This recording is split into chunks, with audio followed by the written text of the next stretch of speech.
Okay. Good morning again, everybody. Thank you all for joining us today for our Navigating the RPA class.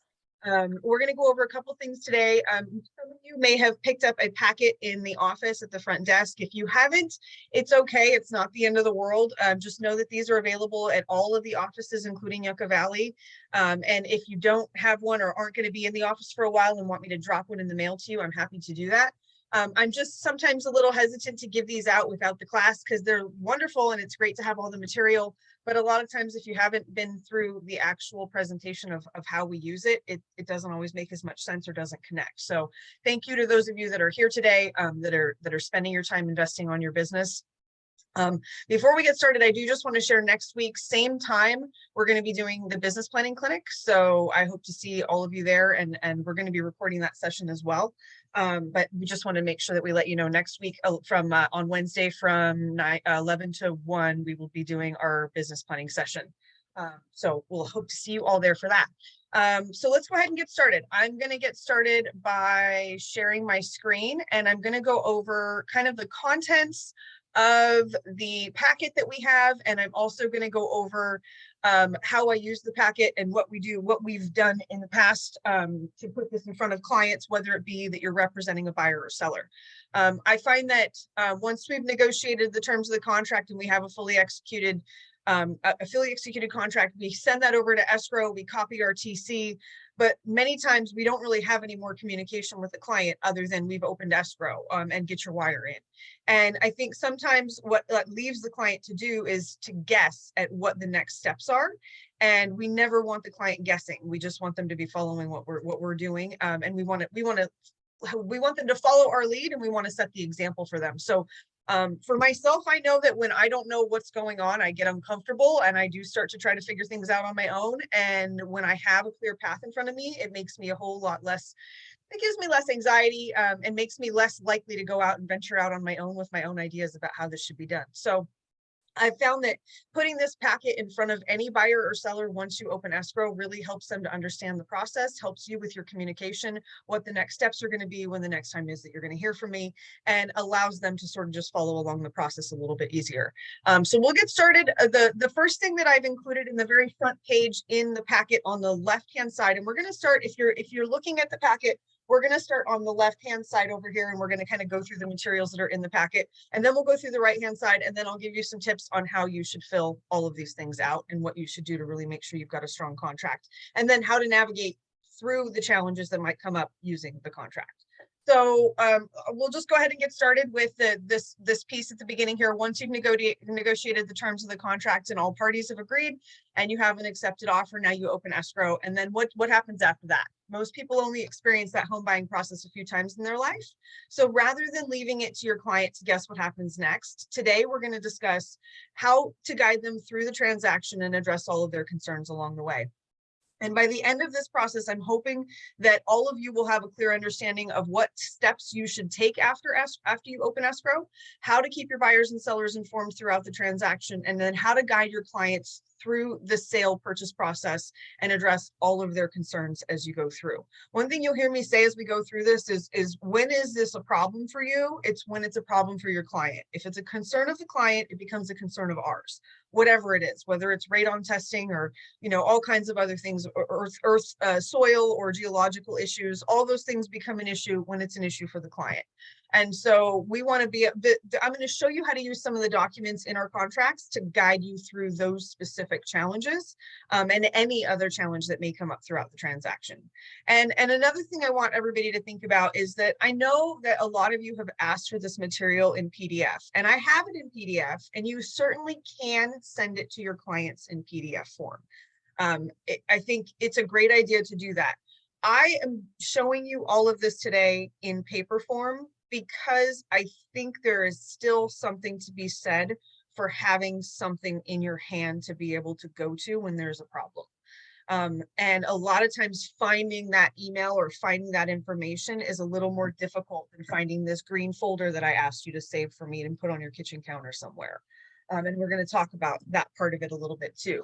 So I'm going to show it to you in paper. Understand that I recognize you know your clients better than I do, and many of them will communicate via electronic mail a whole lot better than some others do. A lot of my clients tend to like the paper and tend to be a little more old school, so it's what I've adapted to, but you can certainly adapt this to an electronic form. Just be very careful about that, because as this next paragraph talks about here, with digital signatures being so prevalent today, it's pretty effortless to provide copies of all the signed documents to your clients. But during that process, the back and forth, sometimes we don't go over things the way we would if we were sitting in front of someone. And so while it's easy to send all this stuff electronically, I really want you to think about the goal is to make sure the client understands it and has the information. They don't need to read through the entire thing right up front. And I tell them that. I just want them to have it so that when there's a challenge, we have the place to go to, because these pieces I'm going to show you today are the roadmaps to your transaction. And if you guys have any questions as we're going through, I'm flying solo today on the controls. So while I'm presenting, it's a little hard to see the chat. If you have a question, you want to unmute yourself and just ask, feel free, go ahead. I will come back and look at the chat in a little bit, but it's going to be a couple times in between. So don't feel like you need to wait if you want to ask a question. And so again, the whole point of this is just making sure that we're putting something in front of the client that they're truly going to understand, and that's going to be able to help to guide them through the process as we go through this transaction. One thing you'll notice is that in the folder, a lot of, if you picked up a packet, you'll have one of these priority mail envelopes in the packet. And the reason that I have this in here is that if I am ever going to drop this off at somebody's home, and I try to be careful about dropping these off at somebody's doorstep, it's not my pre-listing packet, it's a signed contract. So I want to be very cognizant of what I'm doing there. If I'm able to put it in the mailbox, or if I'm able to drop it at the door, then there's the option to do that. But you want to be very careful about that. I do like to use these folders, though, these envelopes, or even a FedEx envelope, just because if this is sitting at my front door, I'm going to pick it up and I'm going to read it right away. I'm going to open it right away. And that's what you want them to do. So it's why we've included these priority mail envelopes. These you can get at the post office. FedEx you can get if you have a FedEx account. And I tend to like those because I think they're very effective, but these certainly will work in a pinch. So I always just throw them in my computer that I have them ready to go when I need to drop one off, or when I need to prepare one to send to a client. And so let's go through, we're going to go through the rest of the contents in the folder right now. There is a note card in the folder, and if you guys would just pull out the note card that you have in yours, in your packet, and I want you to write on the note card right now, congratulations on your open escrow. Please keep this folder somewhere that you can reference it throughout the transaction. So again, it's congratulations on your open escrow. Please keep this folder somewhere that you can reference it throughout the transaction. And you can wordsmith that differently if you want, and change up the verbiage if you want. But that's what I put on the note card that I put in the folder to the client. And I just give them a little note. It means they don't need to go through all of this now, but it's here for the times that I'm going to call them back and ask them to reference it. So that note card's in there. The next piece that you're going to have, if you picked up a packet from the office, you'll have 3 pages. And actually, I'm going to share my screen on these. Let's see, where did we go?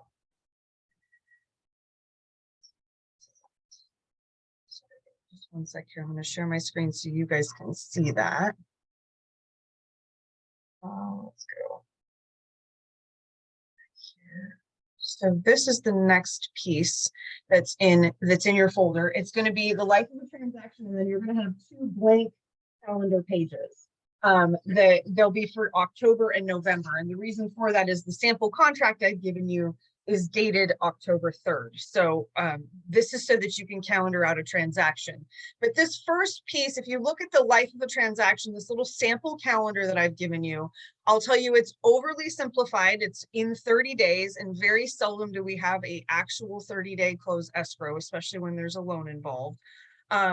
And Luke, feel free to jump in here if there's any place where you want to pop in and say something. Feel free to jump in and share if you see something that's important, or if you think of something that as I'm going through it that you want to add something to, feel free. So sorry, what was that? I said, all right, will do. Okay. All right. So mutual acceptance is your first day on the calendar. And I have this October, November where I've gone through it and calendared it out, and we're going to do that in just a little bit. But I want to kind of show you what the simplified 30 days looks like. So mutual acceptance, this is going to be the day that everybody signed the contract. So the last date on your purchase agreement is going to be that mutual acceptance. Generally, right up front, we're going to order, and your TC can do this for you. We'll order your NHD, the prelim, if you don't already have it, and hopefully you already have ordered it if it's your listing. And then the HOA docs, the wood pest, and home inspections will all be, and you see I've got initials there. Those are my initials because that's me telling the client I'm going to do all these things for you. I can't tell you how many times I've had a client call me and say, hey, we don't know how to order the prelim, or we don't know how to order. And I'm like, no, you don't have to do those things. So I make sure I let them know those are things I'm going to do for you. And I put on the calendar here next to it, the day one is the day after that mutual acceptance. So that begins our days that we're going to start counting. If I have the listing, then that's the day I'm going to send the disclosures out to the buyer immediately on day one. I don't wait until day 7 when they're due. I send them out immediately. If I'm not representing the seller, then I might take that piece out and I might put it in on the 7th day that's when they're due, and we're hoping that we're going to have them before then. But me and my TC should already be asking for that up front. On day 3, I have here that we're going to apply for homeowners hazard insurance. I want them to do that right up front to get that process started. All they're going to do is they can call the company they have their car insurance through, or if they currently have renter's insurance, or if they currently have homeowners insurance, they can call that company or any other company, and we can give them 3 or 4 referrals if they need a few. And find out about that, because the one place where we do tend to see some issues when it comes to insurance is that somebody doesn't apply to the last day, and we find out, I've had this happen where the previous owner had done 4 jewelry claims on, she claimed that jewelry had been stolen from the property 4 times and had the homeowner's insurance replace it, so it was considered a high-risk property. And the new buyer had a challenge getting insured. So you want to make sure they do that right up front. Don't wait until the last day. If there are any issues, you want to know about them soon so that you can resolve them. And then the next step I have here is earnest money deposit due to escrow. I actually, in the calendar that I created for us for today, I flipped these 2 around and I asked them to send that wire on day 2. And I asked them to apply for hazard insurance on day 3. I think that probably makes the most sense, because we want to get that EMD, and we don't want them to wait till the 3rd day to send it. So let's go, or even the 2nd day to send it. So let's just go ahead and get that done as soon as we know escrow is open. And then I've got here that the disclosures are due back complete, that we should have all of these back by now. Again, this is a little aggressive because I'm assuming that I'm the one controlling these documents. If I'm not, I may need to move that out a little bit. Even just to let the client know when we expect them to come, but we should be reviewing all of these things as soon as they come in. I know it's a little bit of a joke that you're not going to have HOA docs on day 5. So Luke, you can laugh if you want. We know we won't have those, but we just know that we need to check in to make sure that there's not a problem with getting them paid for or anything like that. If there is, we need to find out soon so we can remedy it. We should have, hopefully we're getting our home inspection done in the 1st week, right? It doesn't always happen that way. But we're hoping that we're going to be able to get our inspection done the 1st week. If not, we definitely want to get it done the 2nd week.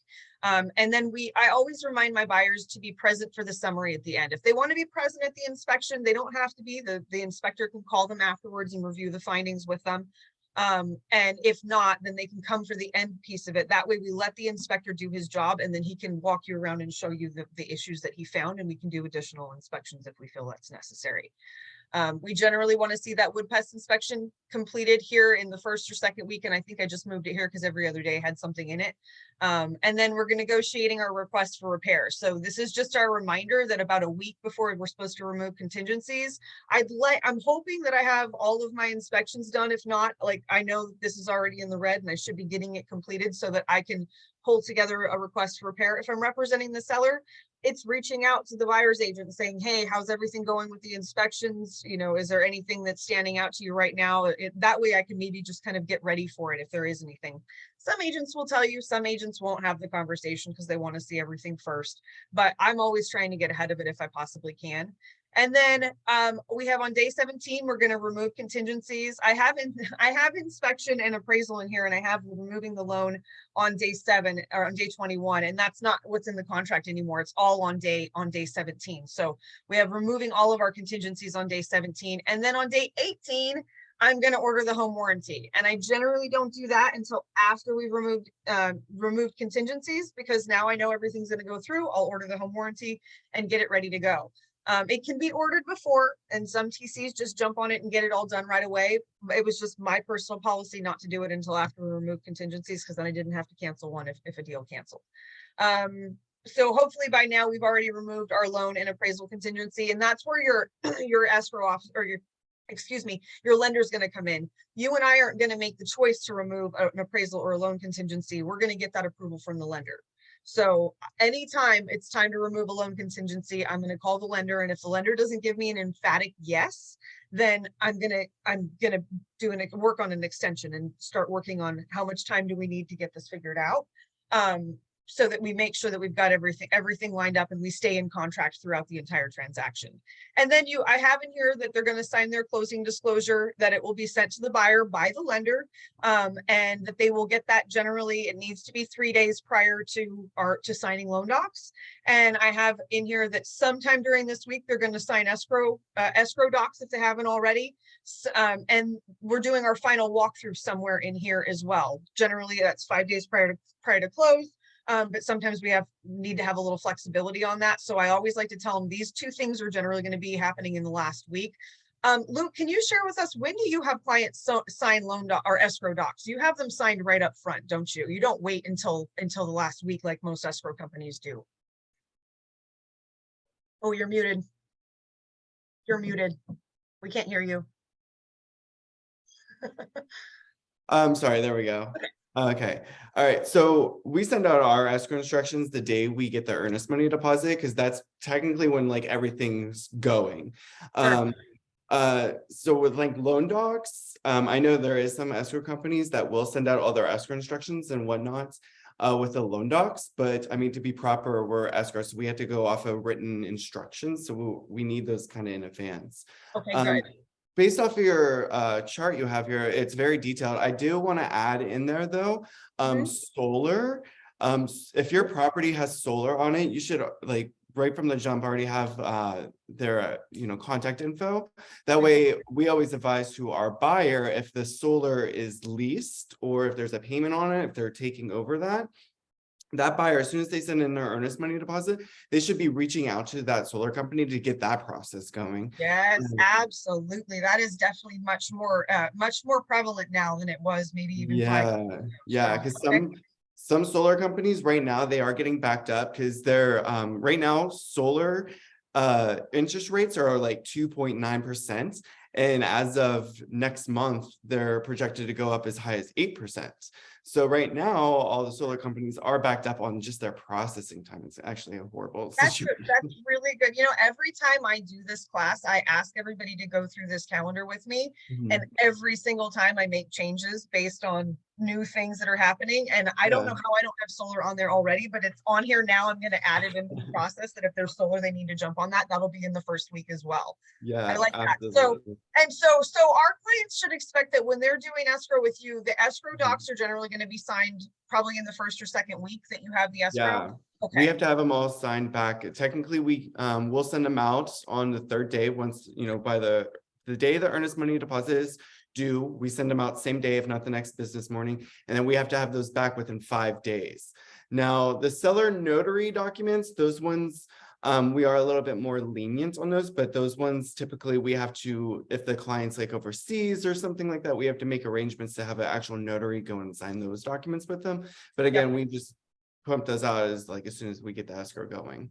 Awesome. Well, I'm changing this now as we speak, because I have to say that the reason I had it down at the last week is because the last few companies that I've worked with, the escrow companies have done this in the end. And I have to tell you, it is obvious that sometimes they didn't look at the file until that last week. Right. That's how a lot of escrow companies work. So it speaks volumes about the way you guys do business and the way you find things. You're calling us and letting us know up front, as opposed to 2 to 3 days before Oh, escrow. You know those absolutely. escrow officers that live the crazy lives, right? Like Um, that their lives are just constantly chaos. It's because they're working the last 3 days of every file that they have. yep, They're not concentrating on it up front. they're And so rushing. I'm really happy to be able to move that up to the second week, because that's been a big frustration of mine for a long time. So, and you're Yeah, absolutely right. You guys do a much better job of that. And so I'm gonna add, got solar on my list here, that I'm gonna add that in here someplace. yeah, And then signing loan docs, that's got to occur at least 3 days after the CD is sent out by the lender. yeah. And you can see on here that I've got the next day the loan funds, and then the following business day is when it could record. Now, some lenders, including Sean and Geneva Financial, they're able to table fund, which means that they're, instead of having wet signatures in hand, we collect the signatures, or the notary collects the signatures, escrow packages it up, and with the promise to send it off, and they fund Mhm. with the promise of receiving the documents the following day. So Luke and his team are on the hook that if they don't get that FedEx package out the next day, and this is also why escrow is a little crazy sometimes, because Mhm. they have to get that out. Otherwise, there's an issue. They have an issue now with the lender. And Right. so that is a very important part of the process, that when the client's like, why is it one more day? Why is it one more day? Yeah, This part is this last week. And I always tell my clients, having a house is like having a baby. It may be due on the 15th, but it may come a week early. It may come a week late. Chances are, if it's your first, it'll be a week to 2 weeks late. okay. You know what I mean? Like it is definitely a process, but there's an art to it, and every piece has to fall in place in order for us to get to the finish line. The last little notes that I made on here that I just wanted to go over, and some of this changes depending on the market we're in. I think we're seeing some shifts right now, is that we want to order the NHG prelim, HOA docs, and pest inspection right away, because those can be reused for 6 months. Is that still true, Luke? All the Yes, documents can be reused for 6 months. So we yes, order them right away. We're not worried about whether, if escrow cancels and we have to find a new right, buyer, we can still reuse those documents. yes, The agent should review all disclosures after the seller fills them out prior to delivery to the buyer. And the buyer's agent, the listing agent, should do that, and the buyer's agent should review them. Do not have your TC send disclosures directly to your client. I'm going to say it one more time. Do not have your TC send disclosures directly to your client without you laying eyes on them first. mhm, If there's something like, let's just say on the TDS where they have the little grid at the bottom, there's a place to check a box for septic or sewer. We just had this come up the other day, that neither box was checked. I told the agent they needed to go back to the listing agent and ask to get that corrected. And the listing agent's response was, why does it matter?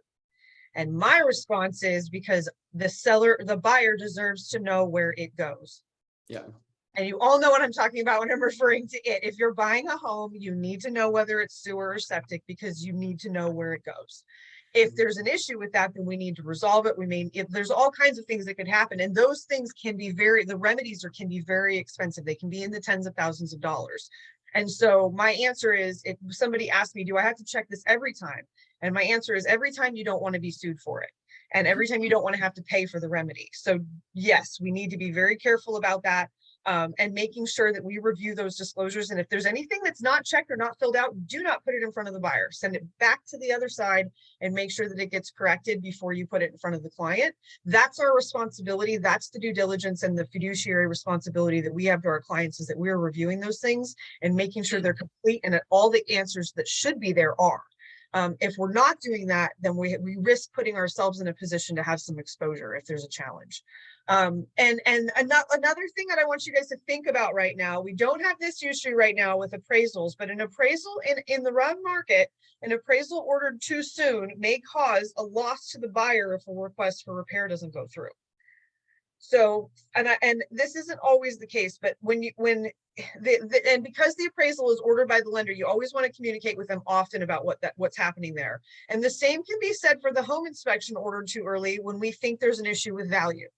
We haven't had this in a long time because the issue with value just hasn't been, well, I take that back. We did have some issues with value for a little bit when the market was topping out.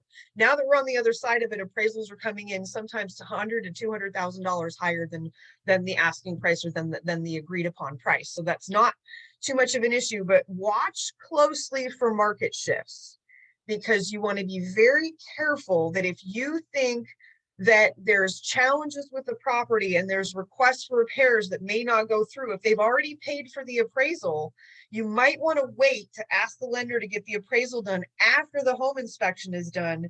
If you know that if this property looks like it has lots of issues and we know we're going to be asking for something, first of all, if it looks like lots of issues, you should make your offer based on what you see. So you want to make that offer based on the things you see. The request for repair should only be, and especially credit, should only be for things you couldn't see during the visual inspection of the property when you came to look at it. So if we look at the property and see that there's potentially going to be issues and we know we need to get inspectors in and we're worried that we may have to ask for a request for repair, you may want to tell the lender, hey, do me a favor, hold off on that appraisal. Don't have the appraisal ordered yet. Let's see if we can get this request for repair through, and then we can worry about the appraisal, especially if you're not too worried. If you think there's an issue with value though, you want to be careful not to order that home inspection and maybe get the appraisal done first before you do the home inspection if you don't think there's any challenges.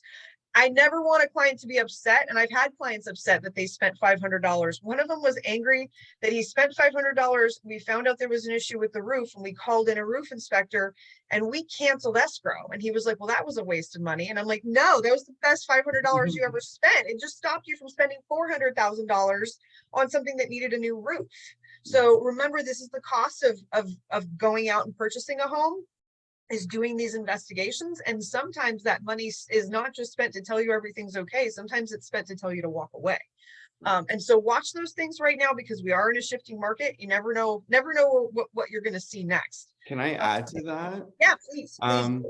So regarding, that's like a really good point. And also too, I also want to point out, like going off the request for repairs, it is also an issue. Like if you got the appraisal done and then you do the request for repairs, and then you're going to give like a seller $3,000 credit limit, you have to, notify the lender of that right away, because that affects the buyer's debt to income ratio and what they qualify for a loan. So that could also set the lender back a couple days. I haven't had that issue with Sean though, but also if they've already sent out the appraisal and you get like a roof fix or something like that, the buyer will get charged a reappraisal inspection fee from the appraisal, because they have to send another appraiser out there. So that's another additional $250 sometimes. So just be very mindful of that, because the numbers do matter on your timelines as well. When the lender can send out your CD. Yeah, and I'm going to suggest that anytime that you guys have an issue or a challenge, where if you foresee anything like this, if you're like, man, this property is just a problem property, like, it's got all kinds of issues, just come talk to me, come chat with me, Ben, John, any of us, or even Luke, come have a conversation with any of us about it, because lots of heads are better than one, and it's always a good idea to just have everybody kind of wrapped around them. And it's never a bother to us. We love having these kind of conversations. This is the stuff, like solving real estate problems is our jam. It's what we do. So we always want to hear from you when there's challenges. I would like to hear if anybody here, I'm going to just check the chat real quick. Does anybody else have anything that they want to share? I'm going to stop sharing my screen for a real quick second, just so I can check. I don't have anything in the chat. If you have anything that you want to share, or there's anything else you think of that comes up in your transactions that you want to add, Stacy, if you've got anything to add for the high desert, I'd love to hear it. I just find that this calendar changes constantly. I'm always editing and changing this thing, because there's always changes in the market. So Stacey, did you have anything you wanted to add to this? No, not so far. Yeah, I think you're definitely covering. I mean, obviously up here, you brought up septic. We are all septic except for just some parts of Yucca Valley. So definitely there's a lot of issues that do arise. Like I just had one where the septic was completely caved in, and it has to be replaced. And the timeline for requests for repairs and all of that. So I always wait to do the request for repairs after we've had all of those inspections, so that I'm not doing 2 and 3 requests for repairs. Oh, And I then we, yeah, I have to tell you, we've had a situation where somebody did a request for repair on a home inspection piece, and it was some French doors, and they just asked for us to paint. And we agreed to it. We did the request for repair. Everything was agreed to. And then they had their pest inspection, and the pest inspector said the doors needed to be replaced. We've already agreed to paint them, and now they're coming exactly. back and asking for us to replace them. I 100% agree with you that you need to wait until you have all your inspections done. And that doesn't mean ignore the listing agent. You let them Right. know who you are with your Mhm. inspections and why you're not getting them the repair. Let them know if you see any challenges, just so that the two of you can maybe start brainstorming on how to work, how to work through it. And the seller might even, most of the times they're cooperative, right? Most of the times people are looking for solutions. So it just gives us the opportunity to jump on it a little bit, but at the same time, don't put that RR in until you know what all the repairs are, that all of your specialists that you want to bring in have been through the property. Exactly. And also, like I say, up here, we're a little bit different, but I always tell everybody, make sure you attach that SWPI designating, who's going to do all of this. And like, even in the purchase contract, when requesting septic pumping certification inspection, if you put the word certification on there and the seller is signing, that means they know they have to, if there's a problem with the septic, they have to get it certified, and it can't be certified if it's a problem or it's bad. So it's really important to attach that SWPI. You're right. And it's very similar to the wood pest situation that we used to have, where people would write in clear section 1, and then next thing you know, section 1 is $200,000 and the seller sues the listing agent for not protecting. Exactly. That's why we don't negotiate it up front, but you definitely need to make sure that you're putting something in there. And if somebody is asking for that and you're repping the seller, you got to put in caps on it. You got to make sure that you understand what the limitation is and what the ramifications could be of the thing they're committing to, right? 100%, 100%. So yes, and like I said, every area is different. So yeah, agreed. With wood pest and septic, I think those two things, because they're not in the contract automatically, a lot of people forget them or just omit them or leave them out. And those are two things that we really have to pay attention to. If it's on septic, it needs to, what is the standard practice for you guys up there? Do you pump and test or certify? What is the standard that you? Yeah, they come out, they open it up, they pump it, because they need to clear it out so they can run water and flush toilets and see how it's running. The key with a septic is most people, and I don't want to get lengthy, but most people don't understand the functioning of a septic tank and what exactly they're looking for. So the problem is not, unless there's an old metal tank that has holes in it and clearly it needs to be replaced. Usually what they're checking for is if the tank is okay, they're checking the leach lines to make sure that when you're flushing, that water is exiting the tank, and then the solid waste is settling to the bottom of the tank, and that the tank isn't filling up with water. That's the problem. Right. So yes, first they pump it, they check it, they run it, and then if everything's fine, they certify it and they send the cert out. For that. Sellers, are you putting a cap on if somebody asks for certifying, are you allowing them to sign that, or are we putting a cap on the cost, or what are you doing to protect them there? Well, it's hard. That's why, we have to designate who's doing what, because it's really hard to put a cap, on it when you don't know what's going on. I mean, you could basically put a cap, and I always put to be negotiated at that time, because that way there is if they can't come to an agreement, then the deal is done, if there's a problem. But I always tell sellers, look, whether this buyer buys it or 10 other buyers buys it, this is still going to be an issue, and it's not coming out of your pocket. It's going to come out of your proceeds. I mean, I know it's coming out of your pocket, but obviously up front. So the key is, I always write in to be negotiated at the time that we find out what's going on. But yeah. Okay. Awesome. All right, well, the next I do want to show you guys real quick the calendar that I actually pulled together. Do you guys see the new one now? Do you see the one that's in my handwriting? Maybe not. Maybe I just don't know how to show Yeah, I you. see it. I see it. Okay, got it. I'm just not sure when I click to a new window if it actually follows me. So this one I just did based off of the purchase agreement that is in the packet, and we're going to pull that up and go through some of the key details. But based on this packet, and this is why I gave you guys a blank one, because I want you to just get comfortable. The one in print is real pretty, but the reality is this one's going to probably change a little bit, so it's more realistic sometimes for me to have it handwritten. I did have a client once, the first ones that I gave this to, when I typed them all up, and we were actually selling their house and they were buying another one. So the calendar spanned 3 months and it was color coded for the different houses and the whole nine. But they came back and they were like, hey, timelines have changed. Can you edit the calendar for us? And I was like, oh, what have I done? But this really did. It caused them to go back to it constantly, and they use this as their guide. So I just go through and I start at the beginning of the contract. And I'll just sort of, I can't show you both screens at the same time, but if you guys have the contract in front of you, we've got the last date of signature is 10/3. In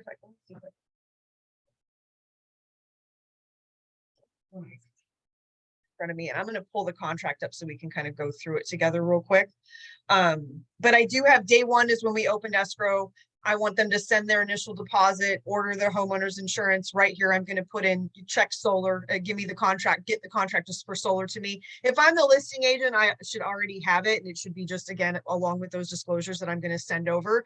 And you guys know, as soon as you take a listing with solar, the first thing you should do before it opens escrow, this should be way back in the, like when we're ordering the prelim, you should also be calling the solar company, and they can send you the entire contract, everything you need. They will email you in one email, and you can just have that ready to send over to any new buyer so they can fill it out and submit it to make sure that they're going to qualify for it. And also with solar, you do need to remember that they need to qualify for the total amount, the amount of the loan of the property and the amount of the loan for the lease. They don't, they have to qualify for both of those. It's not all lumped in together, but they do have to qualify. So it does affect ratios. So make sure if somebody is buying a house that has solar on it, you call the lender right away to make sure that the margins are, and the ratios aren't too tight. So we have here that I've got that this came from in the contract that the seller is going to install the smoke detector, carbon monoxide, water heater bracing is all due. We want that verified before we do our home inspection. So I'm just going to double check that if it wasn't before. The seller documents are due to the buyer by this day. This is the day we're going to review the documents. I'm going to review them, and then I'm going to call the client and either let them read them, and then we'll review them together to see if they have any questions, or we're going to review them together. My preference for this is either face-to-face or on Zoom. I like to share my screen, show the client the documents. We go through it together line by line. You know, you don't have to go line by line by line, but anywhere that there's a check mark that's off, that's different than the rest, you just go through it and review if there's any questions that they have about it, and if they want to do any additional investigations because of them. And this is the place where you bring up all of those questions that you're gonna unearth the challenges that we need to get through in the first 17 days. We want to have our pest and home inspection in this first week here. By day 17, we're going to remove all of our contingencies. Lender approval for loan and appraisal is required. If we don't get the lender approval, then we're going to be looking at doing an extension of time addendum to make sure we stay in contract so that we have an extension on the contingencies. After we remove contingencies, we're going to order the home warranty, and then we're going to sign our closing disclosure. We'll do our final walkthrough here, sign our loan documents, the loan funds, and we're going to close escrow. So I'm going to go into the contract real quick and just show you where I pulled this information. This is the packet that I'm part of the packet I'm sending to the client. And there are a couple of attachments on, and we're still on this left-hand side. On the left-hand side, I have the seller counter offer and the purchase agreement are attached together. Those are the only things in this one part of the packet. And the reason I do that, I put the seller counters on, or I put the counter offers on the top so that the final counter is on the very top. I know that this one's not numbered, but this is my counter offer number 1, and it was agreed upon. And so I put that on the top because if I put the purchase agreement on the top, every time the client comes to me and says, your dollar amount is wrong, It's not supposed to be 750. It's supposed to be 775, whatever we agreed upon last. So I always like to put those counters on top so they see the most recent terms and the last part of that negotiation. And then we have the other little adjustments that were made to it. So this one was signed on 10/3 by everyone, signed around. So that is our acceptance day. 10/4 is our day one. And then all I did was I went through this contract and I started here at the grid. And the first date, I'm looking for dates. The first date is 45 days. So from day one, I counted out 45 days and I ended up putting that on my calendar. So that was where I got November 17th. And then I go again and just start looking for dates. So initial deposit within 3 days. And then I put 3 days out. That's when the wires due, but I don't tell them 3 days out. I actually put it on the second day. So they do it on the second day so that it gets there by the third day. I'm putting all of that, I'm accounting all of that in for them. But, and again, I'm just going through here. If this was a VA loan, we would have 17 days to deliver the list of VA required repairs. That's not an issue here, so I skipped over it. And that's all you're going to do to calendar out the transaction is go through this grid, and everywhere that you see days, because these items were not, we didn't have a checkbox here for 3 days after, it means that they all should have been attached to the offer. So we should have verification of funds, verification of down payment, and verification of loan application should all be already submitted along. If not, then it needed to be added into the calendar. But again, every single time I put a date on, verification of final condition, assignment request, loan contingency, appraisal contingency, all of these items I pulled from the grid. So everything you need, and even any of the seller requirements, where the seller delivery of documents is 7 days. The signing and returning escrow documents is 5 days after receipt. Time to pay fees is 3 days. Installing the smoke alarm, carbon monoxide, and water heater bracing is 7 days. That's where I pulled all those dates from, and I just plugged them straight into the calendar. It's very simple, and it really doesn't take very long to do. It takes a little longer if you type it out. And if you're repping a buyer at the same time that they're selling a home, it's probably best to go ahead and color code them in some way.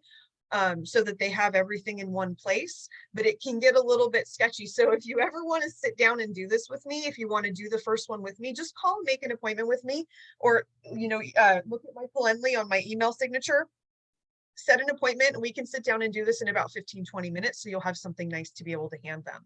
But that's where all of this information came from, was just basically going through here and pulling all of the dates that were appropriate. And even pulling all of the inspections and all of the other stuff that was in here. There are a couple things that I want to show you while we're in here. And I am going to admit right now that this RPA class is actually not even really an RPA class. This is my way of tricking you into coming to my SBSA class. But if I told you I was teaching a 2-hour course on the statewide buyer and seller agreement, no one would show up. And so I do want to mention while we're in here that once you get into the 4th page of the of the purchase agreement, this is where you're going to go through and select all of your addenda. So the other day I had a client call me and say, "Hey, Steph, I am doing a residential income purchase agreement. I'm working with piece of residential income property. I don't know what documents to include. So what other documents?" And she was going through very, very smart. She went into CAR, went into the forms advisor and put in residential income and just started looking at all of the forms, which is a great idea.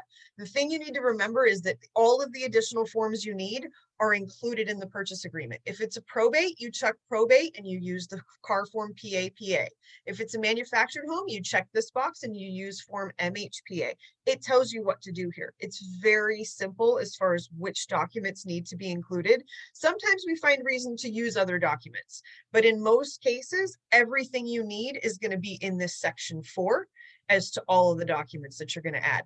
The one thing I'm going to ask you to add and check on every transaction is that you make sure you check the box for statewide buyer and seller advisory. The statewide buyer and seller advisory is our roadmap to the transaction. And it really is a functional document that will help you get through any and every challenge that any buyer or seller will ever or have ever had. If there's anything that you ever find that is not in here that you need, I am telling you, I will go to CAR and they will add it in for us, because this document encompasses everything. I am going to get into it with you in just a little bit. We are going to finish going through the purchase agreement. But the one thing I need you to understand is that if you do not check the box for the statewide buyer and seller advisory, it's not included. So you can have your client sign it, but it doesn't matter. They're not bound to it by the agreement. Because if it's not checked here in this section, and you can see on the ones that I put in your package, it's all checked. So you might want to highlight it in yellow or do whatever you need to do just to remind yourself, put it in your template, in my template in SkySlope and in zip form. It's the box is automatically checked on all of my transactions to make sure that gets included. If I ever receive a purchase agreement on one of my listings, I will, if I'm countering other terms, I will counter in the SBSA just so that it's part of the agreement. If not, if I'm not countering anything else, I will put an addendum in front of the buyer, in front of the seller, and ask them in front of the buyer and ask them to sign it so that it is part of the agreement. I always want that to be part of the agreement, and it's never bad for anyone. And I will show you why in just a little bit. But we are going to go through a couple other pieces of this. If you ever have issues with deposits or with any piece of the transaction, any part of maneuvering through the transaction, most of those questions are all answered here. Some of them are also answered in the statewide buyer and seller advisory. But this is just your reminder that if you're having an issue with the deposit, there's a whole section on it. It talks about when the buyer is supposed to deliver it, what method they're supposed to deliver it by. Luke will agree that if it says in here that it's supposed to be delivered by wire and the buyer walks in with a check, or even worse, a bag of cash, we can't take it. They're legally not allowed to take, or they're bound to not take it by the contract. They can't accept cash because they just can't accept cash. And that there's legal reasons for that as well. But when it comes to that deposit, they have to accept it the way it's written in the contract. So if you want your client to be able to deliver a check, then you need to make sure that that box is checked in the contract. Same goes for your increased deposit. And with the increased deposit, you need to make sure that and it says right here, CAR form DID is included. If they're doing an additional deposit, there needs to be a new liquidated damages clause that's signed for each additional deposit that's done, because it's not included if you don't have the additional form signed. So just make sure if we're doing increased deposits, if there's a reason that they can only put so much in now and they want to put their additional, part of the 3% in a little bit, we need to make sure we have that additional piece done. There's one other thing I want to get into here, and we're not going to go through the closing and possession, but I do want to get into how to unravel a transaction. And we're going to go to page, not 12, we're going to go to page, yes, here, we're going to go to page 10. Okay, so if you have the packet in front of you, feel free to flip through to page 10. We're going to look at some things here. I've had this come up in the last little bit where I've had an agent call me and he said to me, the buyer was supposed to remove their contingencies 3 days ago and they haven't done it. How can they do this? How are they able to not remove them? And I said, well, I'm going to give you an answer and you're not going to like it. But I'm going to give it to you anyway. I just wanted to tell you, don't kill the messenger. But the answer is you should have given them a notice to perform 5 days ago.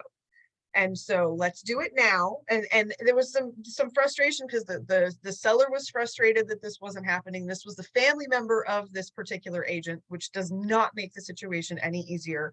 And was like, why isn't this happening? And what's the remedy for it? And so the answer is there is a remedy, but it's all found in the purchase agreement. So I kind of want you guys to go through this with me a little bit. When we talk about canceling. So right here in section 14C are all the reasons that the seller has the right to cancel. So if a seller ever comes to you and says, Steph, I want out of this transaction, get me out of it. My answer is always going to be, okay, tell me what's going on. Let me see how I can help. I want them to tell me what's happening, because maybe the answer is not that they really need to unravel it. But if it is, I'm going to go to this part of the contract and I'm going to review to see where, if any, are there any openings for them to be able to cancel the contract. So there are reasons that a seller can cancel. The seller has the right to cancel if the buyer doesn't remove their contingencies. They have the right to cancel if the buyer doesn't meet certain contractual obligations, including getting their deposit in time. So there's little loopholes in here that I can use that if a seller, let's just say the seller comes to me and says, look, I was selling this house because I wanted to be closer to my mom and dad, and my mom and dad are now moving into a nursing home here in the desert. I don't need to move. I can't sell my house. I need to get out of this deal. And so this is like a real legit reason that somebody needs to not sell their house. I'm going to go through this and see if the buyer was late on their deposit. Can I force it? Can I force something here? You're going to go through this section and look for the places where you can. And the same thing with the buyer's right to cancel. If the buyer comes to you and says, look, I can't buy this house. I just lost my job. Like, let's say we don't have a loan contingency. It's going to be cash, but I just lost my job and I just can't do this now. I'm going to go through this and see if I can find anything in here that's going to give the buyer a right to cancel. And I'm going to suggest that if you guys ever have a situation like this come up, the first instinct is to reject, right? It's to reject what the client's saying. No, we don't need to cancel. Let's see if we can keep this thing together. Do me a favor and just try to resist that feeling for just a moment. You be the one to resist and instead embrace what they're saying to you, because in their mind, they've already thought this through. So if they're coming to you saying they need to cancel, in their head, this is the only option. So our job is just to embrace what they're saying. Okay, I hear your feelings. Tell me what's happening. Let me see how I can help. And I'm going to go through the contract with you. And I'm going to bring this part of the contract up, and I'm going to go over it with them line by line and say, are any of these reasons we can cancel? Maybe they will be, maybe they won't. But we're going to go through it together to see what we can find. The next piece that I really want to review with you, though, and these items, like, we can read through them line by line, but it's more important for you to know that it's here, that there is a place in the contract that talks about what happens if a buyer wants to cancel or a seller wants to cancel. These are the rights and reasons that they have. And I'm almost compelled to read them. I am going to read the first one that says buyer right to cancel seller contingencies. If by the time specified in the agreement, the seller does not deliver to the buyer a removal of the applicable contingency or cancellation of this agreement, then the buyer, after first delivering to the seller a notice to perform, CAR form NSP, may cancel this agreement. In such event, seller shall authorize the return of buyer's deposit, except for fees incurred by the buyer and other expenses already paid by escrow. So this already lays out for you what your cancellation needs to look like, because it already talks about who the fees are going back to, like who gets what. It's already agreed to in here. And each paragraph has this. So what I want you to remember is that if you try to go in and do something different than what's in the contract, the other side is just going to come back and say, no, this is what we've already agreed to. Now you're trying to change the deal. Okay, cancel, but the argument is always, do I get to keep my money or not? Right? Or do I get to keep them? Who gets to keep the money that's in escrow now? And so you're going to go through this, and each one of these paragraphs is going to have your reasons why and what needs to happen next. And the notice to perform, the reason I stopped there and went over that particular paragraph is, and that's the next paragraph we're going to review, is the notice to buyer or seller to perform, is because there is a process you have to go through to cancel this deal. And so once you've determined that you do need to cancel, or that you not need to cancel, but that you do need to push the timelines, if somebody gets out of contract, so we have a contractual obligation to remove contingencies by the 17th day.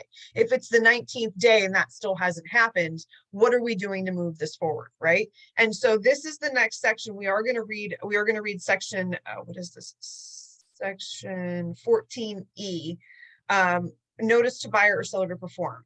The notice to buyer to perform or seller to perform shall, 1, be in writing, 2, be signed by the applicable buyer or seller, and 3, give the other party at least 2 days after delivery or until the time specified in the agreement, whichever occurs last, to take the applicable action. So what I want to remind you is that I just had an agent a couple months ago call me and say, hey, I'm doing a notice to perform, but I'm only going to make it 1 day.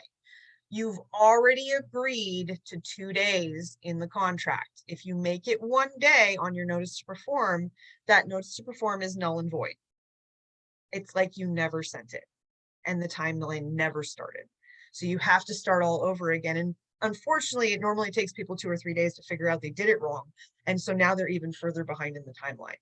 So just understand you have to give the 2 days that you've already agreed to The notice to buyer to perform or notice to seller to perform may not be delivered any earlier than 2 days prior to the scheduled performance day to remove a contingency or cancel the agreement or meet an obligation.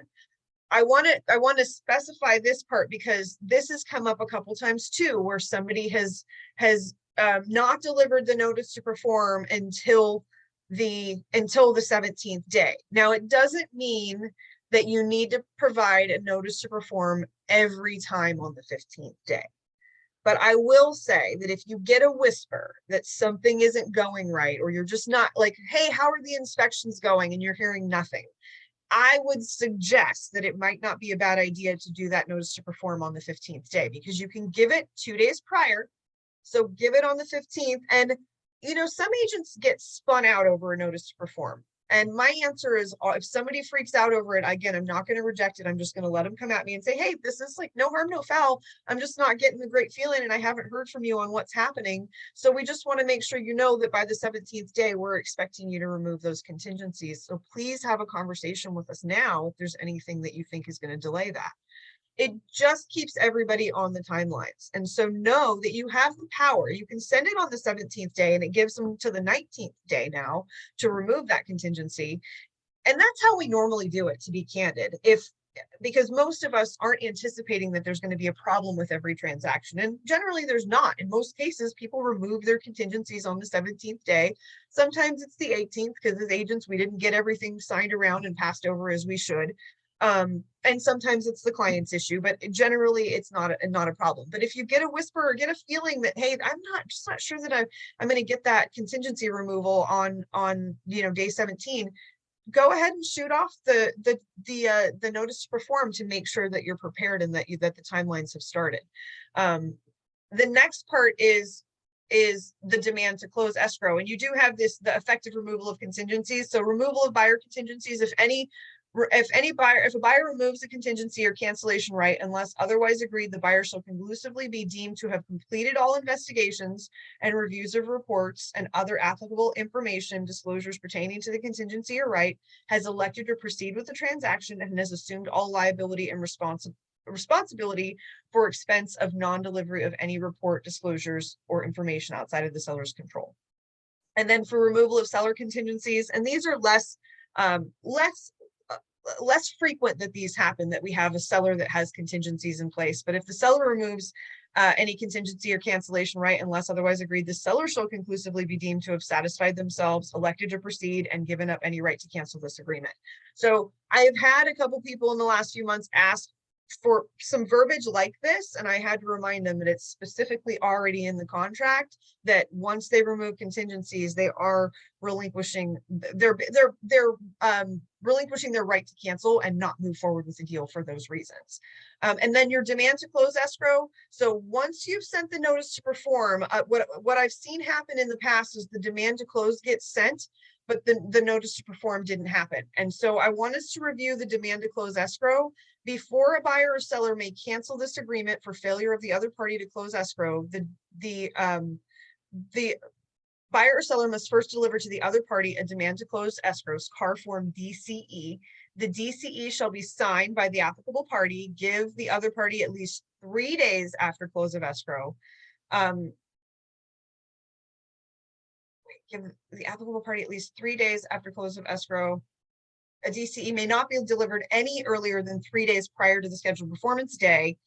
If the DCE is incorrectly delivered or specifies a time less than the above time frame, the DCE shall be deemed invalid and void, and the seller or buyer shall be required to deliver a new DCE. So I really just want to slow down for a second and have everybody, I want you to memorize this paragraph in your brain, that it's here, that you can send it up to 3 days in advance.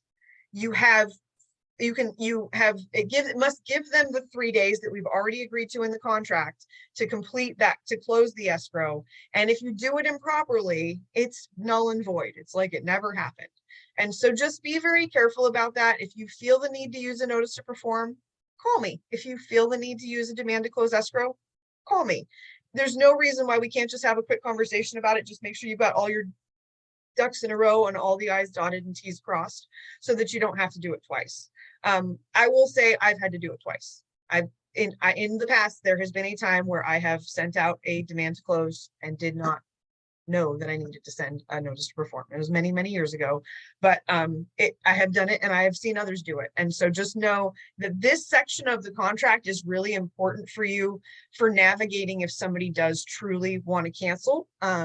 I think this whole section 14 is very important. So this is when you get into the cancellation right pieces of it, if you have somebody that truly needs out of an escrow, and just know when you guys come to me, when your clients call the broker and they ask, they want to talk to the broker, I don't have the luxury of knowing their names, having looked at the file. I don't know the temperament. I have no idea what's going on. All I can do is listen. And when they come to me with a challenge, this is where I go. So when a client calls me and says, you know what, I am really not happy, Stacy just has not been calling me back, I can't, I'm kidding, that never happens. But if it were to happen and I had to go, I wouldn't have a chance to look at the file. I just have to sit and listen to them. Go ahead, Stacy, I'll let you respond. I was just, yeah, that's funny. I love it. It's good. Yeah. So when Stacy's client calls me and says, I'm never get hold of Stacy, she never calls me back. I can't even say it with a straight face, Stacy.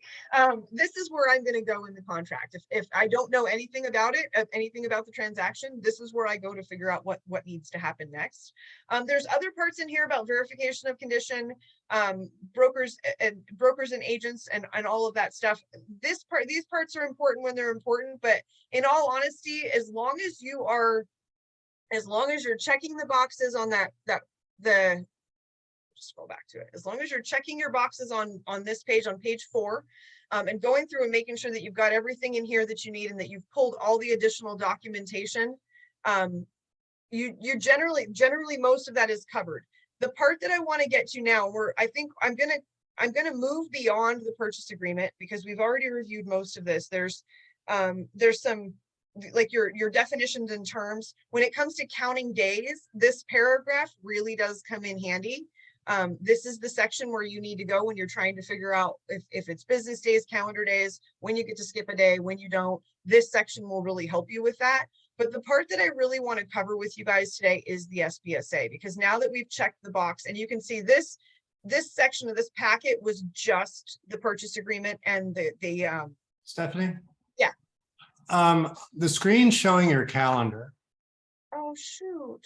And then I also have a real quick question for Luke as well about when you cancel, is there a rule of thumb about fees charged back to the buyer or seller? What type of fees are you? Well, I mean, like in the cancellation, it talks about,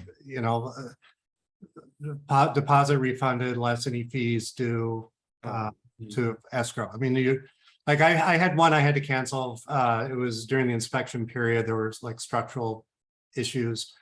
Escrow didn't charge my client anything. They just gave the money back. But I didn't know if there's any. It just depends, I guess, on what escrow has, what they've done so far. Yeah, I mean, it really depends on what situation. I know some escrow companies, like if it's a cash deal and it's like down to the last wire, some escrow companies, if it cancels, they'll charge like a $500 fee or something like that. I personally don't do that just because like I know Stacy Nounan, she gives us a lot of her listings, and if it cancels, I'm not going to charge her client a fee because I know I'm going to get it again, and I think it's just bad business if you charge those fees. Now, if on the buyer's side, the only fee that would apply, now let's just say you brought me a buyer and you're in an escrow and we have to send out a mobile notary to your buyer to sign loan documents. Right. They cancel your escrow, that notary still has to be paid. So that would be an example of a fee. So they might have to pay that up front, or if you give me another escrow with that buyer, we can charge them for that first notary fee in that escrow. But as far as like escrow can charge fees that is charged, but I think it's bad practice if they do. I personally don't, but there are escrow companies that do that. Great. More reason to use Joshua Tree. Thank you. Absolutely. Okay. Well, thank you for letting me know that I was on the wrong document while I was just reviewing that. So I do appreciate it. Okay, so and this is kind of where I was talking about, actually, kind of to finish that off, Stephen, the removal of when we're talking about cancellation and and deposits and all of that stuff, this section actually lays all of it out, and it talks about where, like, what fees need to be paid and what fees need to be paid by who, whether it's the buyer or seller that's canceling. So some of that is spelled out in here. And I think what I was referring to before is just as long as you guys are making sure that on page 4 here, you're checking all of these boxes, that this will pull in all the additional documentation that you need for the most part. And then this, like I was saying, the RPA and the counteroffers are the only thing. We'll go back up to the top of the document here. The RPA and the counteroffers are the only thing in this packet. I've taken all the other disclosures that came with that RPA package, and I put them in behind. So in your packet, the next piece back is the agency disclosure, because we always want that one on the top, and then fair housing and all the other pieces. I just kind of put that in a packet in the back of it, so that they have it, because I want them to have it along with our affiliated business arrangement disclosure. Those need to get signed up front. And the reason why is that even when you're taking a listing, we ask you to sign it. We want to let those clients know right away that we have a relationship with escrow, even if they decide not to use them. We just want them to know that we have the relationship. So I always include that as well, along with our other LPI and DLP disclosures that we have. I leave those in the back of the packet.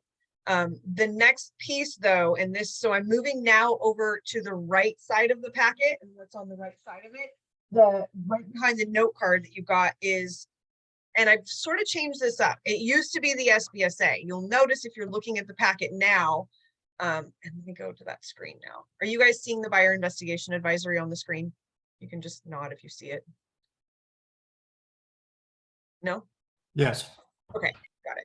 All right, so buyer investigation advisory I put at the front. This used to be in the disclosure packet that I just stuck in the back. But as I was looking at it, when I was making this last round of packets, I was like, you know what? I kind of want this to be the first 2 pages of the right side of the packet, because I want them to see the buyer's investigation advisory. Now, we sign it when we sign the RPA, but it's another one of those pieces that's just shoved in the back and we don't really generally talk about it. I think for your buyers, this is a really good piece to put in front of them and say, hey, look, these are the items that might be of importance to you. Review this list, and anything that's important to you on here, let's talk about. And so it's got things like the general condition of the property. Well, let's start out actually at the top of it, talks about the importance of property investigations, your broker obligations, and that we do not have expertise in all areas. And that is in here a lot of times, but the reason for that is making sure that the clients know, I'm not an expert in this, but let's call someone who is. And then they're strongly advised to investigate the condition of the property. And here's the things that they should consider investigating. I think this piece to me just seemed like it's really important to put in front of the client.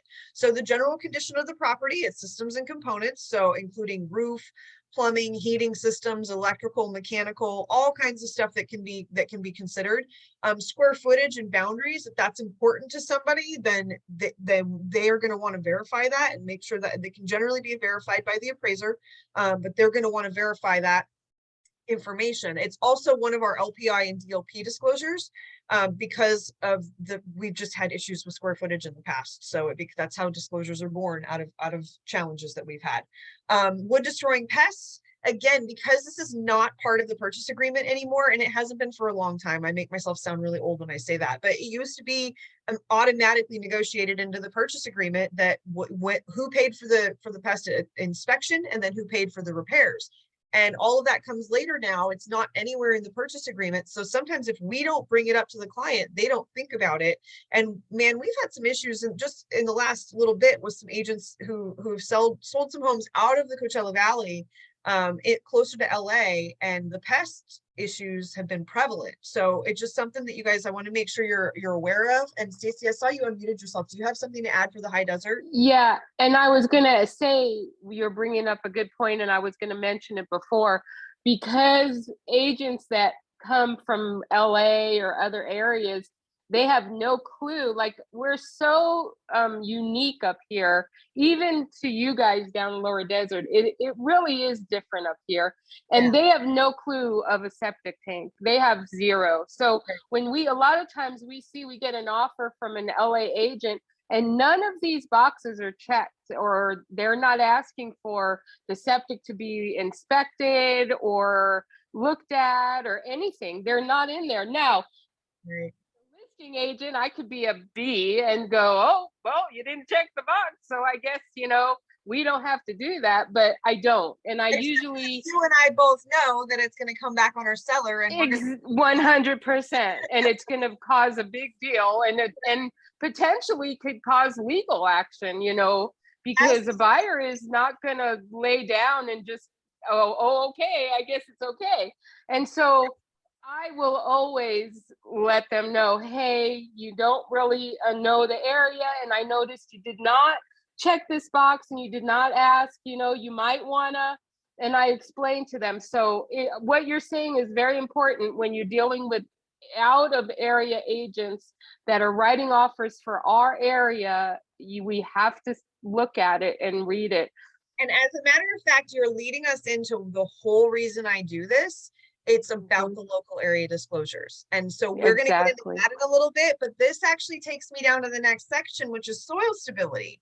And I'm going to say the opposite of like, we've got land lease issues and septic issues and all kinds of fun stuff, but we don't generally, unless you've got a septic tank that's caving in, we don't generally have soil stability issues like they do in places that are built on hillsides or that have mudslides and fires and things like that. We're lucky that dirt doesn't burn. Of course, we have liquefaction when it comes to earthquakes, but fortunately, and knock on wood, we haven't had to deal with that in a while. But the soil stability issues, if you are selling in an area that's not local to us, I'm very, very, especially Orange County, LA, and San Diego, there is a lot of times that soil stability issues come into play, and we do not have experience in that out here. And so it's something that we need to be careful of. And it's where if you're doing something out of area, you're going to hear me. The very first thing I'm going to say, if you're in Orange County, LA, or San Diego, is going to be make sure you get those local area disclosures to me, because we need to find out if there's soil stability issues in that particular area. It's just something that stands out to me because I've seen a lawsuit over it before, and I hear about it a lot when it comes to those areas. And so if that's something that's an issue to the client, obviously it's going to become an issue to us. And even if it's not, we need to address it. We need to bring it up so that they're making sure, just like she was saying, Stacey was saying, if somebody has an agent that's from LA and they don't know to check the box or to put in to ask for a septic pump and inspection, then we need to be the ones countering our own offer or countering their offer to include those things and having the conversation about it. It also talks about water and utilities, well systems, waste disposal, environmental hazards, earthquakes and flooding, fire hazard and other insurance, building permits, zoning, governmental requirements, rental property restrictions, safety, security and safety, and neighborhood area subdivision conditions and personal factors.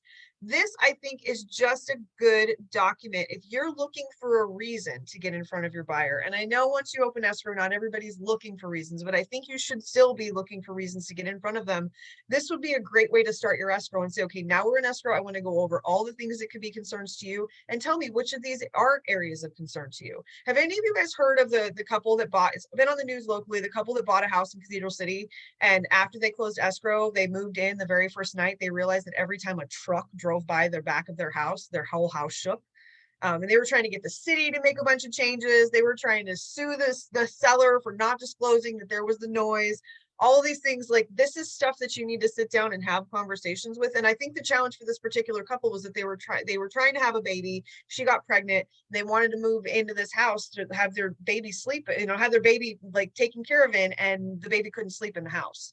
And so they ended up having to sell the house and move. I don't know what the end result was, but all I could feel all around that was lawsuit. And so you just want to be very careful. And I think it's a good example of just sitting down and going through this document with your buyers can go a really long way in helping to uncover things that might be a challenge to them. And I do have a couple anecdotes for you that I'm sure we'll come across here in just a little bit as we go through this. But we're going to get into the statewide buyer and seller advisory. So I asked you guys to check the box for statewide buyer and seller advisory on the purchase agreement. And as I mentioned, this is the roadmap to the transaction. When there is a challenge, I go to the purchase agreement and I bring out the statewide buyer and seller advisory to figure out how we should resolve it. And so I'm going to show you, this is a, what is it, 16 pages now? It's a 16 page or 14 page document. We're not going to go through and read every single piece of this. I don't feel like you guys need that, but I am going to suggest that after this class is over, you sit down with your packet and reread through the purchase agreement and read the statewide buyer and seller. Again, you don't have to read the entire thing. And this is the same thing I tell clients. I don't need you to read the entire thing. I just need you to know all the topics that are in it. So if any of them are of concern to you, we can address them. And so this very first section here talks about the buyer's rights and duties. It talks about all of their responsibilities and that they're advised regarding their investigations, and again advises them that we strongly urge that they investigate the property. It talks about the seller's rights and responsibilities. So whether you're repping a buyer or seller, this is a great document to provide to both of them. And I think this opening package is a great thing to provide to both of them. So you have your seller's rights and responsibilities, rights and duties, the broker's rights and duties. It talks about what we are, what we do, and who we are, and all of the parts that go into our piece of this. If you haven't read this paragraph in the last year, please reread it. It's just a very good reminder of what our responsibilities are, and even read the buyer and seller ones. It's good for you to know how to advise your clients as far as what their rights and responsibilities are, and it's good to have this. The real meat of this, though, the thing I want you to really be aware of, and again, you don't even have to read the entire document. I want you to be aware of the table of contents of the statewide buyer and seller advisory. There's sections that are lettered, that are lettered, and then there's the numbered sections in between. And I'm going to go through not everything here, but I do want to touch on these sections. Section A is the investigation of the physical condition. So if that client has any questions about the investigation of the physical condition of the property, it's going to be found in pages 2 to 5 of this document. I had a client, an agent a couple years ago, call me. And he called me and said that he said, I need you to talk to my buyer. And I was like, okay, great. What can I do? And again, as a manager or a broker, you never get the liberty of knowing what's going on. You just have to shut up and listen. And so I said, okay, great. What's happening? He's like, well, she wants to cancel escrow. And I was like, oh, that's a shame. What's the reason? Well, she doesn't want a house with a 15-year-old air conditioner.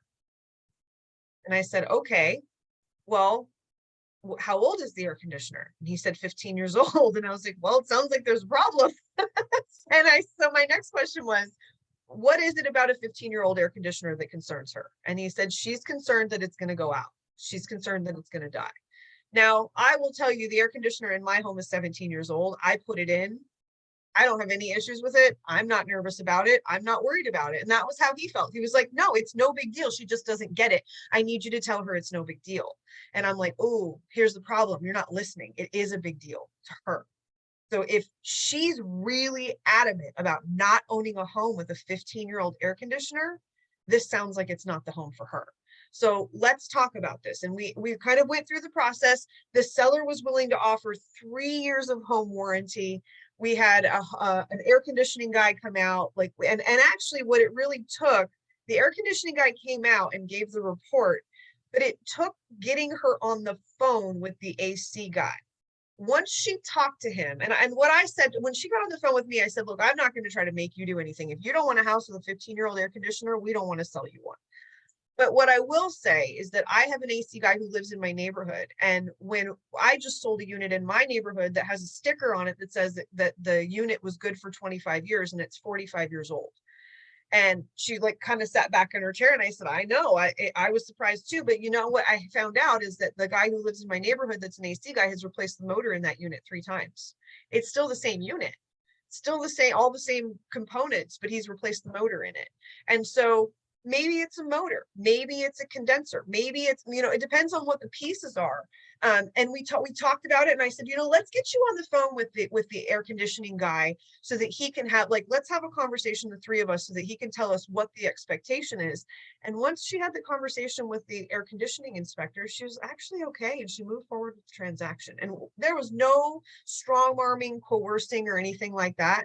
And so the reason I tell you that story is that the answer is, when it's a challenge for the client, it's a challenge for you and me, right? And I've also had a client come to me and want radon testing done. And I'm like, I had to call my home inspector, and I said, I've never even heard of radon. I'm born and raised in the desert, so I've never heard of radon testing. I don't know why it's done. I don't know why I haven't heard of it. And he said, well, Steph, I don't know anybody in Southern California that has radon testing equipment.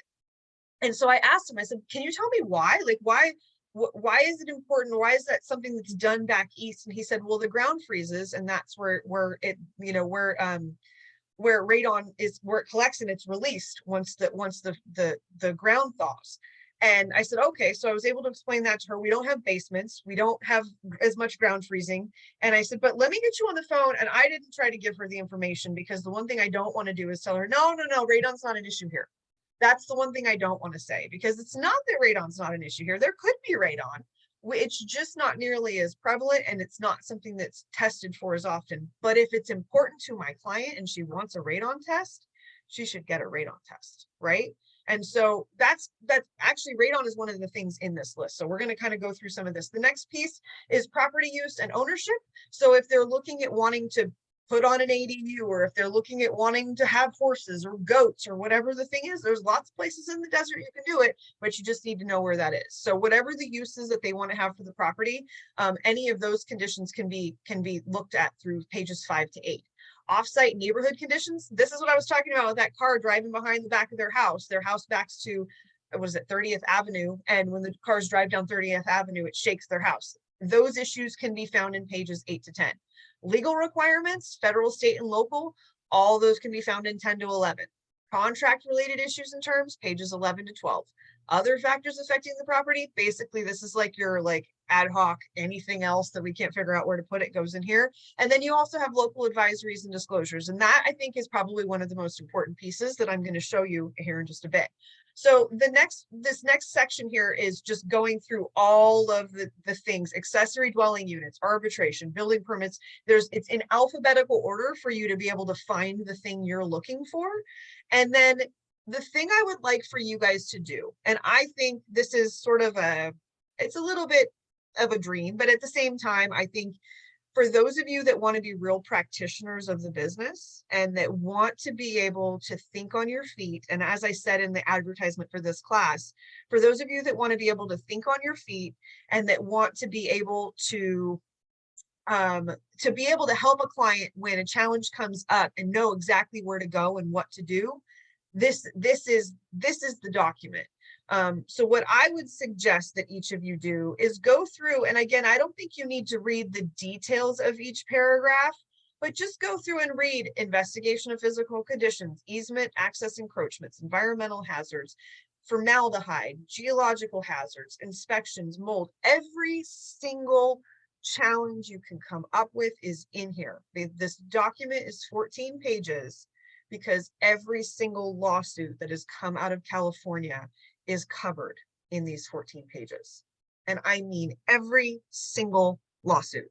So like I said to you before, if you come to me and say, hey, I found a challenge that's not in here, I want to know, because I'm going to go back to CAR and I'm going to ask them to add it in here, and they will if it's something that's legit. So this really is meant to encompass every single challenge that you could have. It includes a whole section on septic systems. So when is this important? When you find out they're septic, pull out the SBSA and read this paragraph. It's going to take you through exactly everything you need to know.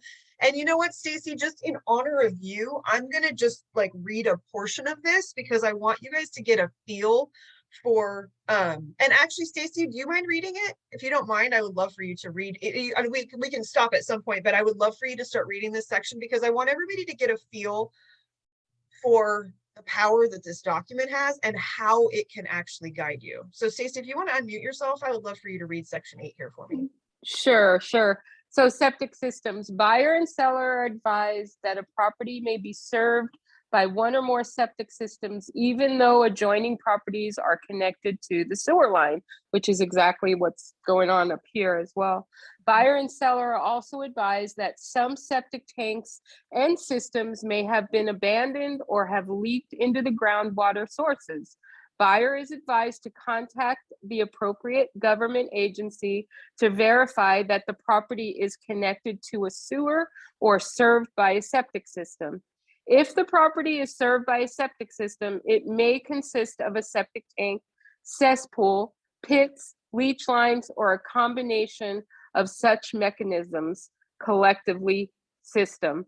No representation or warranty is made by seller or broker concerning the condition, operability, size, capacity, or future expansion of a system, nor whether a system is adequate for the use by the intended occupants of the property. I think A we can stop change there. in, I think we can stop there. You don't have to read the whole thing, but I okay, think, I just think that it's important for you guys to understand like the depth that this goes on septic and how it can educate a client who doesn't know what that means. I think that we've already illustrated that just by reading that first half of the paragraph, don't you think, Stacy? yeah, absolutely, Like this would be a absolutely. great paragraph for you, Stacy, to refer that buyer's agent to. Say, hey, I think you need to read section 8 of the of the what is it, section SBSA, yeah, section A8. I think you need to read section A8 of the SBSA because this property has septic, and then you can educate your client on it. That's a great way for exactly. us to take the onus off of us as the listing agent, put this document back in front of their client and say, hey, this is the issue. Even right below it, there's soil and geological conditions and things that talk about square footage and lot boundaries. We've had so much of this come up lately that I think every, water intrusion, well and water systems, all of this, wood destroying pests, fire hardening, defensible space. I just sold one in Lake Elsinore and had to deal with that. Didn't know anything about it. Had to go into the SPSA to read all of this. And actually I used all of every single one of these resources I used during that process. Yeah, and up here I noticed too, we're having, and this is coming up quite often recently because Joshua Tree is becoming so popular. Years ago, nobody cared about Joshua Tree and, wasn't a big deal. Now everybody wants to come here, and you're finding, these homes that were built in 1950, no permits, no nothing, all kinds of additions. And there's, you're finding issues with square footage, with being able to get an appraisal because, it's not, the assessor's saying it's 400 square feet and the seller saying it's 1,800 square feet. So, I mean, these are definite issues in this area, the square foot and lot size and boundaries, because, up to just recently, it's been the wild, wild west up here, and everybody just doing whatever they want to do. And we're seeing this come up a lot now. So. Sure. Yeah, no, I agree. And again, like going back to the conversation I had with the client a little while ago about the soil issues, and he was out of our area, just going back and reading that, and we ended up pulling all the local area disclosures. And again, we're going to get into that in just a little bit, but that piece is really important that can help you as well. Thank you for your input, Stacy. So the next section here, the next big section is B, property use and ownership. If they're looking at doing an accessory dwelling unit, if they're looking at building permits, code compliance, if future use, modifications to the property, so many different things are in here. Heating and ventilation systems, if they're looking at, this is again for this client that was having issues, there's all kinds of stuff in here, or that was having concerns. Historical designation. Another one that I just recently came up against was an agent selling a property in LA, and the property, he came to me and said it's the city's, or the agent is on the other side is now telling me I have to get an earthquake retrofit certificate. Well, earthquake retrofit certificates don't exist in the Coachella Valley, and I don't think they exist in the high desert either. For structures, most of our structures were built after. In the desert, 100 years goes back, is really, really far. Like most of our stuff was built after earthquake standards came into play. And so I asked him, when was the property built? He said 1924. And I was like, well, yep, sounds like you probably would need a certificate for that if there was going to be one required. And his question to me was, how in the world would I have ever known this? And my answer was the local area disclosures. That's the way to know what has to happen in the local area. And so we're going to get into that in a little bit, but these all come into play here. Insurance, title insurance after foreclosure. There's all kinds of great stuff. There's even a little tiny section in here on land lease. Believe it or not, they've included a little section in here. There's definitely a lot more in our local area disclosures, and we'll go over that in just a little bit. Another one that's come up a lot is marijuana, cannabis, and methamphetamine use. That used to be the sole piece in here, was methamphetamine. But they've added marijuana and cannabis. So if a client is concerned about that, if they're buying a piece of property where marijuana cultivation has happened and they have questions, this is the section to go to. And there's even a website they can go to get this information. When it comes to owner's title insurance, I've seen deals where father sold the property or gave the property to the son. The transfer was done, but they didn't use title insurance because they didn't need any. They knew who they were selling to, but then the father dies, the son goes to sell, and now there's not a cloud on title, but it's not clear. We have to figure out what's happened. A statement of information was required, and we figured out who everything went to, but it took a little extra time. And so there's a section here that if a client isn't wanting to do title insurance, because it's a transfer within family, it's just a good time for you to have that conversation that you're going to have to pay for the writer eventually anyway. So you might as well just do it this go around and have it done. I see Luke nodding his head yes. So I'm just going to assume you agree with all of that. And then there's stuff in here about rent and eviction control laws and ordinances, short-term rental restrictions. That is a little tiny section. Our local disclosures have much more on that. And all kinds of stuff, water shortages, improvements, Melrose districts. We do have some Melrose districts in North India where those Melrose were on for somewhere from 20 to 25 years, and some of them are falling off. So that's something to be really aware of as you're selling homes in areas that had Melrose. Make sure that they still do. And your title company can help you with that. I can help you with figuring out the tax rate as well by looking at the tax roll. And then offsite neighborhood conditions. Again, there's all kinds of great stuff in here. Schools, underground pipelines, wildlife, sea level. We don't have that issue here, but this is for all of California. So this document can be used anywhere. Death on property. I get lots of questions about death on property. And the answers to everything is in here. So when you have to disclose, when you don't have to disclose, all of that's answered in here as well. And so if somebody wants it in writing, this is where we have it in writing. Earthquake fault zones and seismic hazard zones. I had a client from back east who moved out here. It was the same client that was concerned about radon in their first floor of their house, that was concerned about earthquakes. She'd never lived in the desert, didn't understand how they worked, didn't understand what it meant.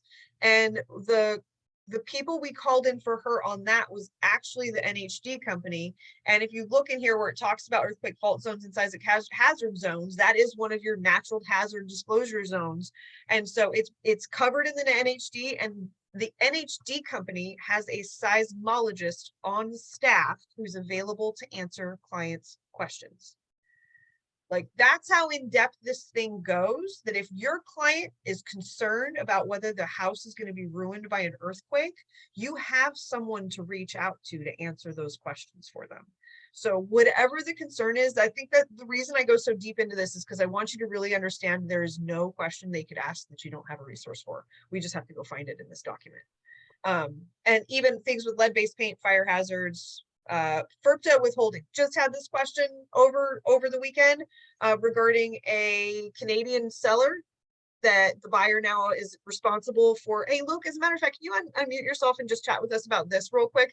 That Yes. we just had, I had an agent call me, and he said, well, I've done lots of transactions before, and I've done them with Canadians, and I've never had this happen before. And he said the last one he did was a mobile home, and I said maybe there's something different for a mobile home, but when the buyer is, oh, I just lost my train of thought on that. If the buyer is Canadian, the seller, no, wait, that's the other way around. If the seller is Canadian, the buyer is responsible for making sure that that 10% stays back. Now, it's not necessarily, the buyer doesn't have to do it, but it's escrow that helps with that process. Can you just briefly explain that real quick? Yes, I do want to let you know, Sean texted me. She wants to be let into the meeting. I'm trying to let her in, but I don't see, oh, wait, maybe that's her. Okay. So regarding the taxes, so there's the 593 state withholding taxes, and then there's FRIPTA taxes. It is actually the buyer's responsibility per the state of California to ensure that these taxes are paid, or if they're exempt, they have to have proof. So that's why escrow is important, because we are the ones who ensure everything is done properly. That way, nothing later on goes to the buyer, because if the seller is a Canadian and FRIPTA taxes do apply and they don't pay them, it's the buyer who's going to get hit with a lien against the property for those taxes. Right. Now, that's why escrow does it. So yes, there's ways to avoid the FRIPTA taxes. No, let's just say an example would be your seller is Canadian, your buyer is buying the home. The home is under $300,000 and it's going to be their primary residence. So the seller would be exempt from those FRIPTA taxes. There's that way.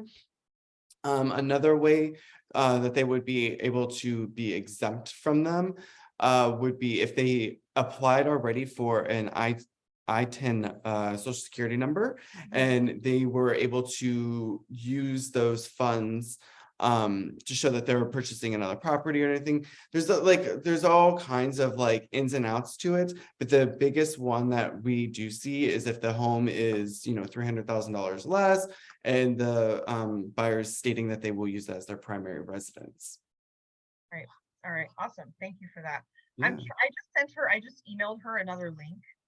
Maybe she's using the wrong link to get in. I'm not sure, but I don't see her being asked to be let in. So I just emailed her another one though. So hopefully that one will work. Okay. Okay, so let me go back to, there we go. You guys are still seeing the SBSA, right? Yes. The one thing I will share you, there's the section in here about Megan's Law database. The one thing I want to share with you about the Megan's Law website is that my recommendation is that no agent ever visit it. The problem with going on to that site is that once you see it, and once you know that you see that somebody that lives in your neighborhood, or somebody that lives in a neighborhood you're farming, or somebody that works at your grocery store is on that list, you're bound to disclose it. So do yourselves a favor, never, ever, ever go on to the Megan's Law website, because again, once you find out that information, you're bound to disclose it, and it's just not fun stuff to disclose. Or you don't want to put yourself in a position where you have the information that you have to disclose. Another place that you want to be careful with that is websites like neighborhood websites like Nextdoor. I actually am the founder of my neighborhood's Nextdoor, but I try to stay off it as much as possible, because what you see is a lot of people making complaints, and you and I don't have to pass along hearsay, but if we find out something in one of our neighborhoods or in one of the neighborhoods that we work in, and Nextdoor allows you to see the neighborhood surrounding you. So even if you don't work your particular neighborhood, if you work one around yourself, you're going to start to see gossip there. And sometimes that information, once you know it, you need to disclose it. And you just want to be careful with what you know. So CAR's attorney and our attorney suggest that we stay off of these websites as much as possible. You are still going to have that crazy neighbor that's going to walk up to you while you're trying to show property to your buyer and be like, oh, did you hear somebody killed someone in that house? Like it's going to happen. Like you'll have those moments where the neighbor comes out and says things that you don't want them to, but we just want to remove ourselves from that as much as possible. Stacey, you want to add? Yeah. You just kind of hit on it, but I was going to ask, because I did have this actually come up recently in one of my listings, was the death on property. The seller, after the seller moved out, I'm, at the property doing what I need to do.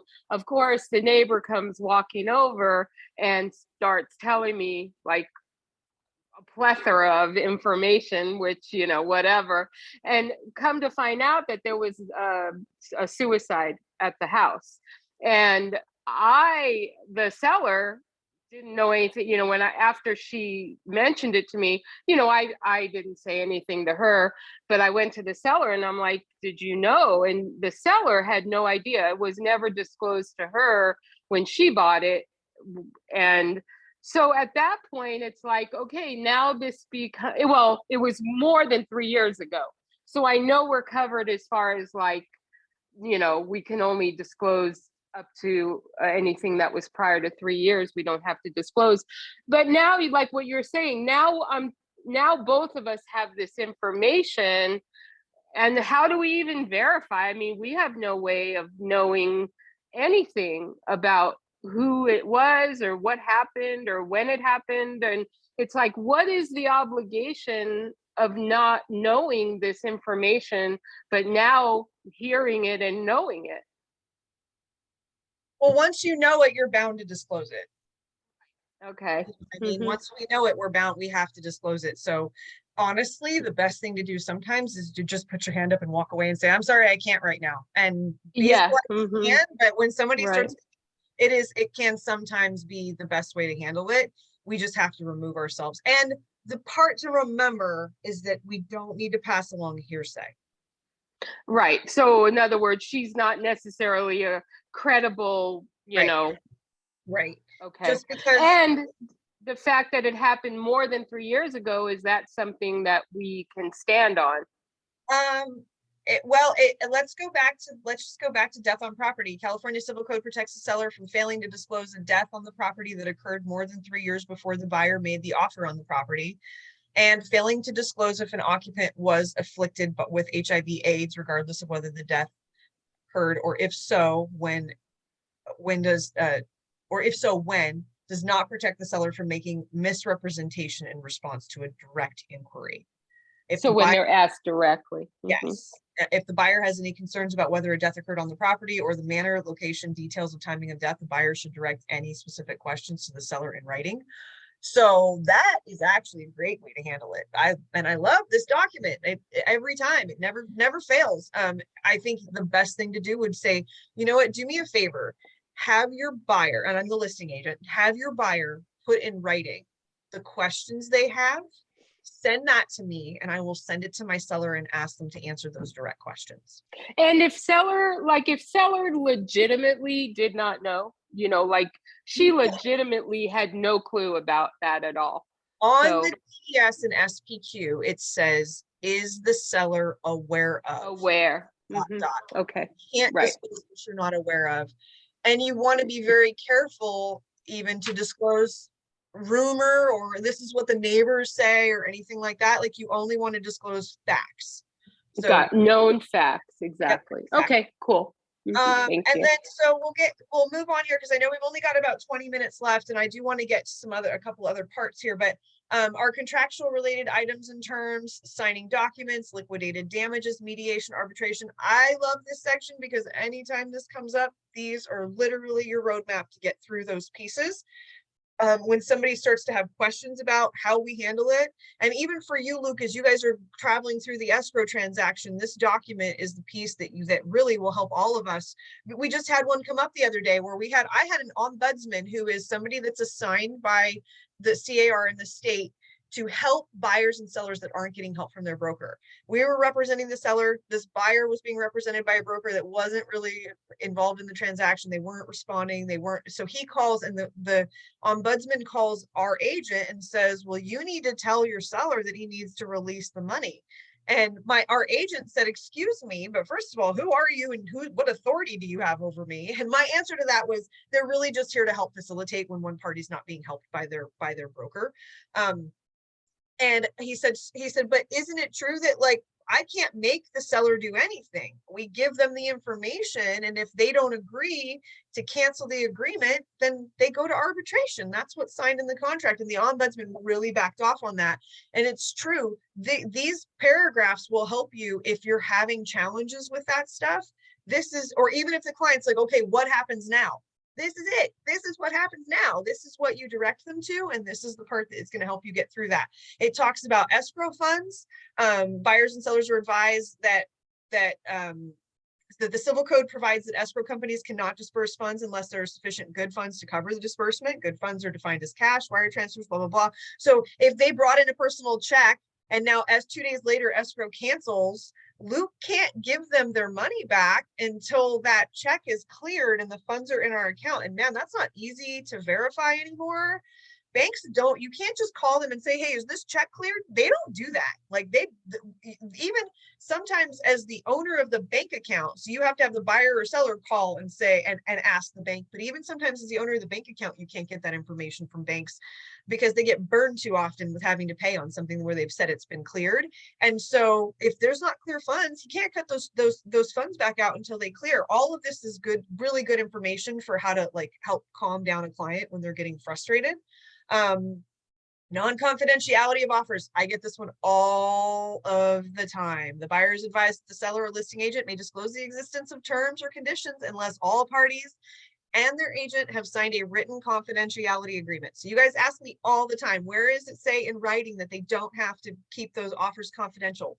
Boom, SBSA section 8, right? Online wire funds transfers. Again, the reason I don't like doing all this stuff via DocuSign is that we don't talk about the wire fraud. That's another one that's big with escrow, making sure that you're letting your buyers know, do not wire funds until you have verified that the wire instructions are correct. Even if you get them last minute, especially if you get them last minute, don't do that. Pick up the phone and call your escrow officer to verify the numbers, or call us. Like, we are always happy to help with any of that stuff.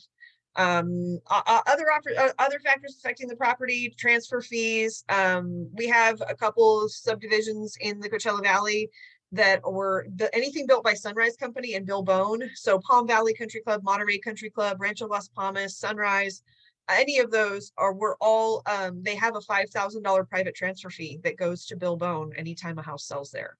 And I'll just say that one more time, a $5,000 private transfer fee anytime a house sells it that goes to a private individual who developed those subdivisions. He's a very smart man. And so if anybody has questions on that, that piece is covered in here. Again, so much more information in here, that PACE loans, rekeying, solar panel leases. There's a whole section in here on that. But I want to get to section G, and you're going to notice in here that in section G, local advisories or disclosures, if checked. I want you to check the box on the purchase agreement to include the SBSA, but on the SBSA, I want you to check this box, and I want you to write in Palm Springs, Greater Palm Springs Realtors, local area disclosures, or California Desert Association of Realtors, local area disclosures, or wherever the property is located, those local area disclosures. Stacy, I haven't been able to get my hands on any for the high desert. You guys don't have local area disclosures for your area, do you? Yeah, we do. I'll send you a copy. Oh my gosh, yes, please do. I would love that. So this is the answer, guys. Anytime an agent asks me, and this, I just was asked this the other day, how should I have known that I needed an earthquake retrofit certificate for properties older than 1955 or something like that? The answer is the local area disclosures. And every time one of our agents wants to sell a property outside of my area of expertise, if it's the high desert, I still call Stacy for everything. She and I are probably going to communicate more than she would ever want to if I had one of my agents selling a house up there. And the same goes for any time I have an area out of area, an agent selling a property out of the area. The one that we just did in LA, I actually called a friend of mine who was the president of Greater Los Angeles Association of Realtors 2 years ago and asked him to send me the local area disclosures. The local area disclosures for San Diego I have, those are 18 pages, and every single city, Encinitas, Escondido, like all of the cities in that area have their own page that's a part of the local area disclosures. And so it's really important to get your hands on those if you're selling property in those areas, and to make sure that they're included. So again, we require that you have every single client sign the local area disclosures for your local area in order to get paid on your file. But understand that I do not want you to have them sign the PSRAR or GPSR or CDAR local area disclosures if you're selling them a house in the high desert. I want them signing Stacy's.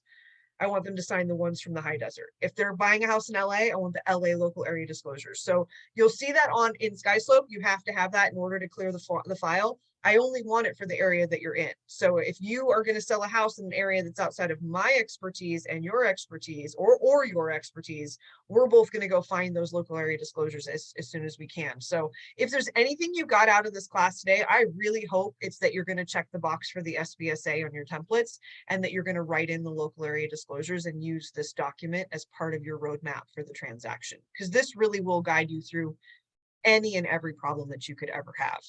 There's more stuff that we can go over on the purchase agreement. I was kind of waiting for Sean to pop in, and for some reason it's still not letting her get in. But so I'm going to go ahead and leave it, but I do want to go back to, as a matter of fact, I'm going to go back to the RPA.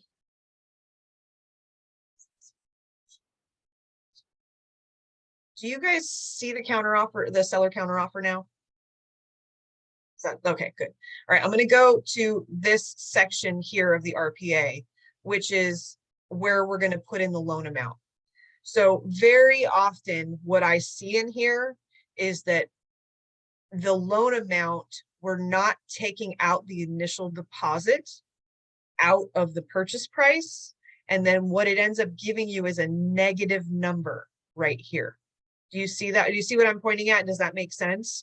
So when you're putting in, if the loan amount, if let's say we're going to make a purchase, we're making the purchase for $750,000 or for $600,000, and this is our loan is 600,000. We got to make sure that we subtract out the 3% that we're putting down. Okay, so the total amount is going to be, the loan amount is 600,000, but we've subtracted this out and there's an additional balance that's going to come in here. This one's not a great example of that, but that's the one piece I want you to be careful of. The other part that I want you to be aware of is that since last January, there have been 17 changes to the RPA since January. And so we just got a new RPA, everybody's learned it, but there's some new things that have been changed just in the last couple months. One of them that is that on this section here, paragraph E, what is it, E1, that the loan amount includes fixed rate or adjustable rate not to exceed, and that the buyer pays to pay 0 points. This used to have the 0 points used to be an underline and you could write something in it.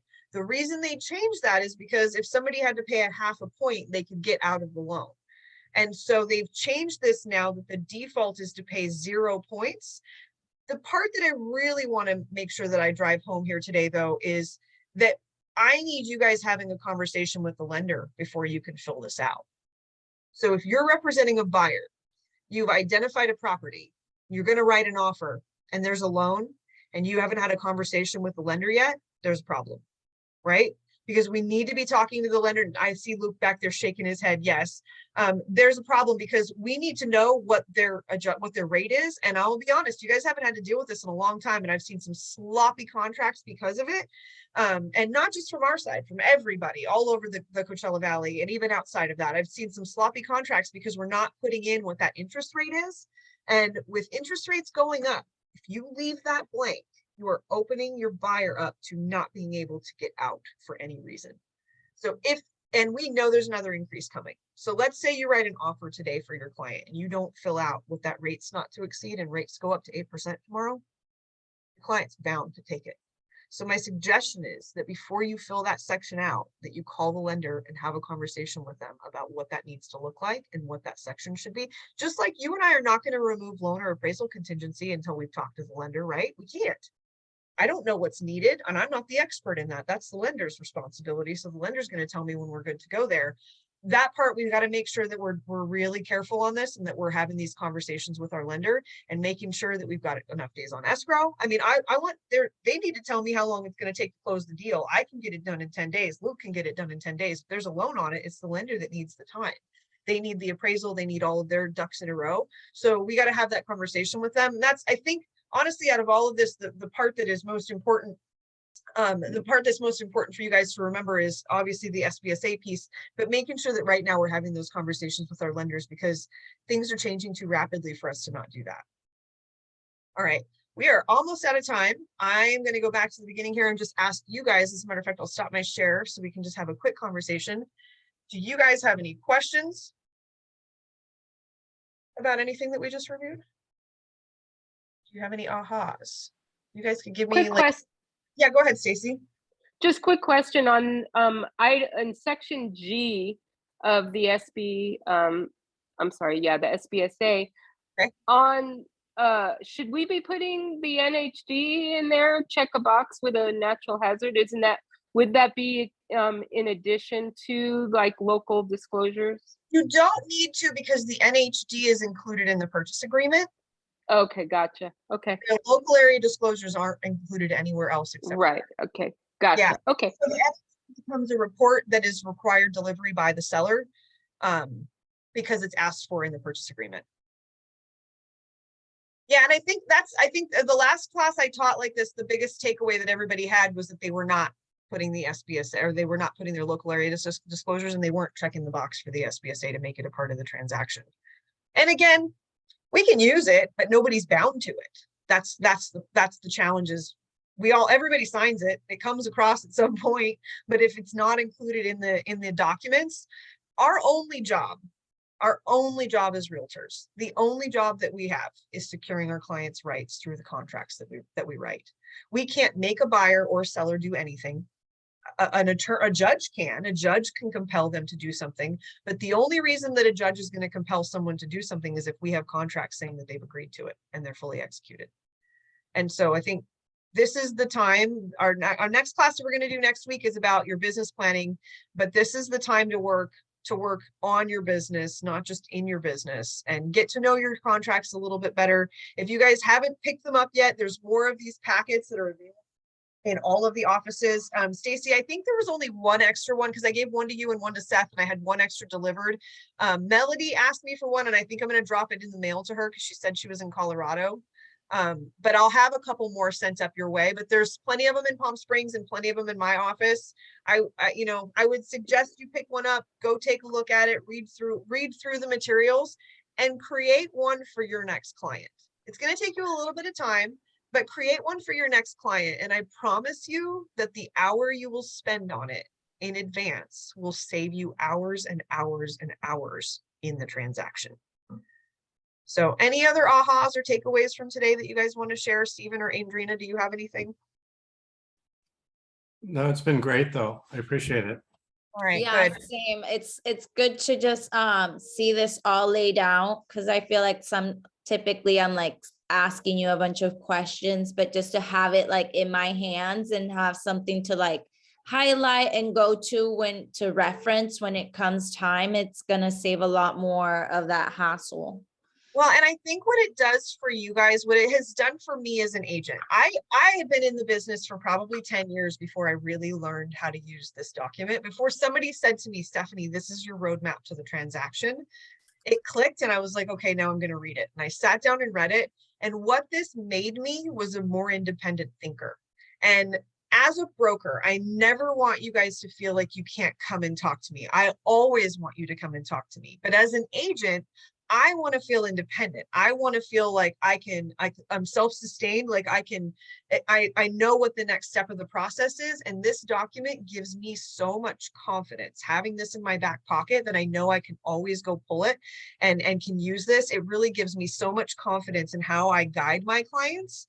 And I don't feel like right away I have to say, you know what, let me go ask somebody. Right away I say, you know what, there's a place in the document. Let's go read this. And then we read it. And then I can go ask somebody some of the details. Like once we get into the basics of it, now we can figure out who are the specialists, who are the people we need, who should we talk to. And I got to tell you, they're all a part of our team. There are NHD rep, there are our home protection rep, there are our lender, there are escrow officer, there are title rep.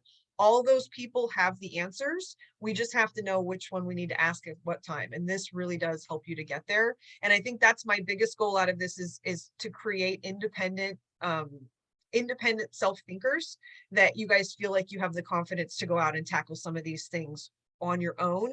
And it just helps you. For me, when I don't know what to do with a client, I don't want to go get a new one, right? So as soon as I know what to do with them, it makes it a whole lot easier to go get it. I'm a big proponent of when you see a grenade, go kick it.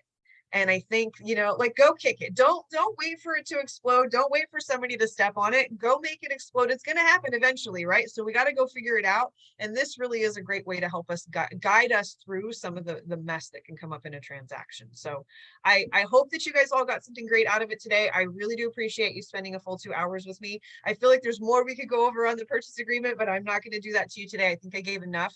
But I would suggest that if any of you want to come sit with me or want to make a packet and review it with me so that you feel like you have everything you want in it.